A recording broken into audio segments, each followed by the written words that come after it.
Assalamualaikum warahmatullahi wabarakatuh. Selamat pagi dan salam sejahtera bagi kita semua. Saya sebagai moderator yang akan mengatur jalannya presentasi pada hari ini. Dalam proposal PKM ini kami mengangkat tema yaitu tanggap bencana dengan judul Solusi Mengatasi Banjir menggunakan pemodelan Drains Under the Highway di wilayah kota rawan banjir. Di mana kelompok kami ini terdiri dari saya sendiri, Johan Putra Bagaskara, kemudian ada Amanda dan Prasiska, Suryani, dan Mita Rembok. Langsung saja kita masuk ke pendahuluan. Kepada Saudari Amanda, dipersilahkan. Baik, saya akan menjelaskan tentang pendahuluan. Kita membahas soal banjir. Banjir merupakan peristiwa tergenangnya daratan yang biasanya kering oleh air yang berasal dari sumber-sumber air di sekitar daratan. Jadi bencana banjir itu sendiri sering terjadi di kota-kota besar. Genangan air di jalan raya tidak akan bisa meresap ke tanah karena jalan raya terbuat dari aspal yang sulit untuk menyerap ke tanah. Selain itu, drainase yang dibuat pemerintah di setiap pinggir jalan tidak mampu menampung debit air. Jadi berdasarkan data dan informasi BNPB 2020, di sini bencana alam yang telah terjadi di Indonesia sebanyak 2.925, yang mana banjir telah terjadi hingga sebanyak 1.065 kali. Salah satu dari banjir yang sering dijumpai dan sangat mengganggu adalah adanya genangan air di jalan raya. Dan genangan air di jalan raya itu berdampak buruk bagi pengguna jalan, di mana bisa menyebabkan kemacetan, motor mogok, atau bahkan terjadi kecelakaan dan mengganggu masyarakat. Sekian dari saya, boleh dilanjutkan? Terima kasih atas penjelasannya dari Saudari Amanda. Selanjutnya kita menuju ke gagasan, di mana pada gagasan ini akan dijelaskan oleh Saudari Suryani. Kepada Suryani, dipersilahkan. Oke, baiklah. Di sini adapun tentang gagasan PKM kami yang berisikan ada beberapa poin. Yang pertama itu yaitu kondisi kekinian pencetus gagasan. Gagasan ini dibuat untuk mengatasi banjir yang ada di jalanan kota. Saat ini kita sering jumpai bahwa saat ini bencana hampir banyak terjadi, contohnya di Kalimantan Selatan yang baru-baru ini tergenangi banjir. Hal ini diakibatkan dari adanya intensitas hujan yang tinggi, tapi tidak ada tempat untuk menampung air hujan kecuali menggenang di jalanan tersebut. Banjir ini juga diakibatkan karena adanya menampung air hujan di jalan raya yang terdapat di selokan kecil di setiap sisi jalan, sehingga daerah yang intensitas hujannya itu tinggi, selokan tersebut tidak mencukupi untuk menampung air.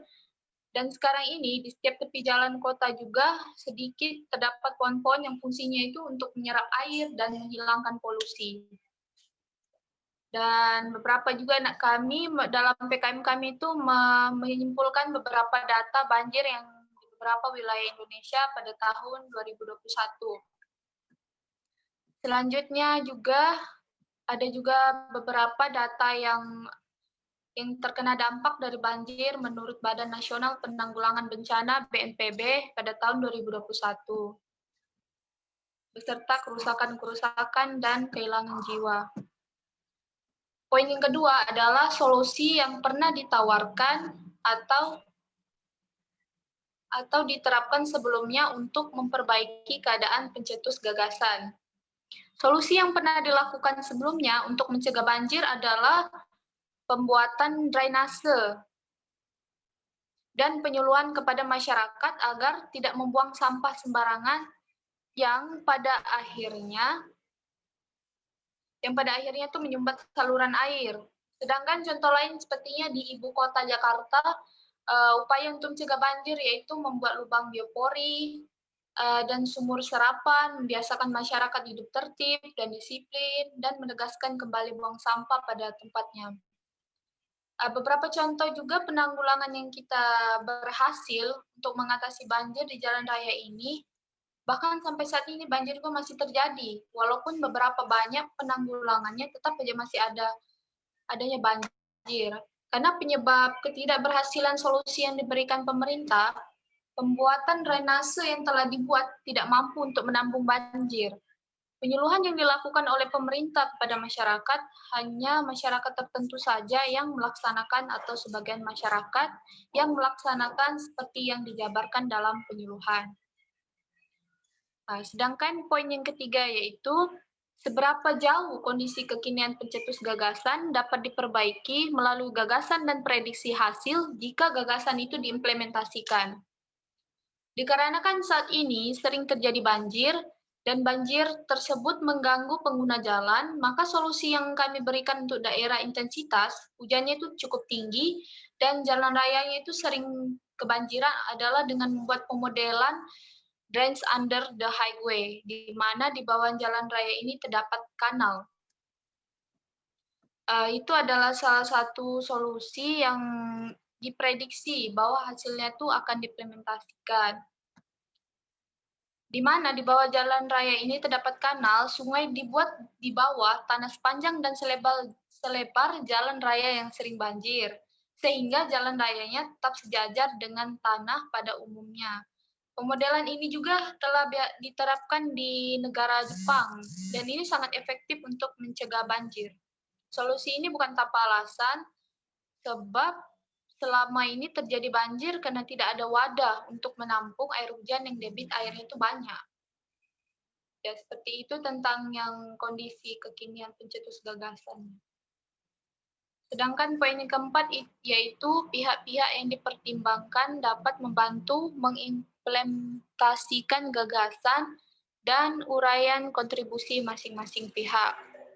Pihak-pihak yang dapat membantu mengimplementasikan gagasan kami adalah pemerintah dari pusat, provinsi, maupun daerah, warga, kepolisian, dan dinas pekerjaan umum. Selanjutnya itu adalah langkah-langkah strategis yang harus dilakukan untuk mengimplementasikan gagasan. Nah, yang di sini pihak-pihaknya ini, langkah-langkahnya, biasanya pemerintah ini harus mengetahui dulu daerah-daerah mana saja yang layak untuk dibangun pemodelan drains under the highway. Kan kalau kita ingin membangun sebuah tempat layak untuk dibangun, kayaknya kita menganalisis dulu terlebih tempatnya gitu. Apakah dia cocok, kayak dia kan karena kalau biasanya sering terkena banjir itu kan biasanya tempatnya agak apa ya, agak kayak rawan gitu.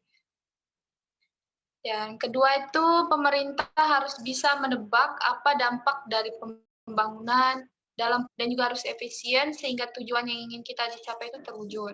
Serta juga kita harus memfasilitasi semua peralatan yang dibutuhkan secara modern supaya pengerjaan itu cepat selesai dan tidak termakan waktu lama. Oke, selanjutnya akan saya serahkan lagi kepada moderator. Baik, terima kasih atas penjelasannya Saudari Suryani. Di sini kami sajikan juga data banjir di beberapa wilayah Indonesia pada tahun 2021, tepatnya awal bulan pada bulan Januari dan pada bulan Januari di tahun 2020. Di sini bisa dilihat dari 1 bulan ini, awal tahun ini, kejadian bencana alam banjir ini semakin sering terjadi, di mana terjadi pada selang hari yang tidak begitu jauh dari tanggal 1, tanggal 3, dan tanggal 4 pada bulan Januari 2021. Selain itu kami sajikan juga beberapa data untuk korban yang terkena dampak banjir menurut Badan Nasional Penanggulangan Bencana pada tahun 2021, di mana 185 jiwa meninggal, 8 jiwa hilang, 22.779 luka-luka, dan 1.229.447 yang menderita dan mengungsi di berbagai tempat atau di posko-posko. Tidak hanya itu juga, pada tahun 2021, tepatnya awal Januari ini, telah terjadi 127 kejadian banjir di berbagai wilayah Indonesia, termasuk yang paling gentar-gentarnya atau yang kekinian saat ini yaitu di Kalimantan Selatan, di mana sekitar 23.000 hektar lahan terkena banjir. Bagian selanjutnya yaitu kesimpulan, di mana kesimpulan ini akan dijelaskan oleh Saudari Mita. Kepada Mita dipersilahkan. Ya, baik, kesimpulan yang dapat kami ambil dari PKM tersebut adalah Dries under the highway kemungkinan besar bisa mengatasi banjir di daerah rawan banjir. Dengan pemodelan canggih, sistem ini sangat efektif dalam mengatasi banjir dalam skala besar. Nah, adanya dries under the highway kemungkinan besar bisa mengatasi masalah-masalah banjir. Dan juga dampak positif yang dapat dirasakan dari pembuatan sistem ini adalah pengguna jalan dapat meneruskan perjalanannya dengan lancar tanpa adanya hambatan seperti banjir di jalan raya. Dan juga masyarakat tidak akan merasakan lagi adanya bencana banjir, sehingga masyarakat bisa dapat melakukan aktivitas dengan baik. Mungkin itu saja yang dapat saya sampaikan. Saya serahkan kepada moderator. Terima kasih kepada Saudari Mita telah menjelaskan kesimpulannya. Mungkin itu saja yang dapat kami presentasikan pada hari ini. Semoga apa yang kami jelaskan bisa dimengerti dan dipahami dengan baik. Kemudian jika ada yang kurang dimengerti atau ingin mengajukan pertanyaan, silahkan menulis di kolom komentar di bawah. Akhir kata, saya sebagai moderator undur diri dan mengucapkan Assalamualaikum warahmatullahi wabarakatuh. Selamat pagi dan selamat menjalankan aktivitas masing-masing. Terima kasih.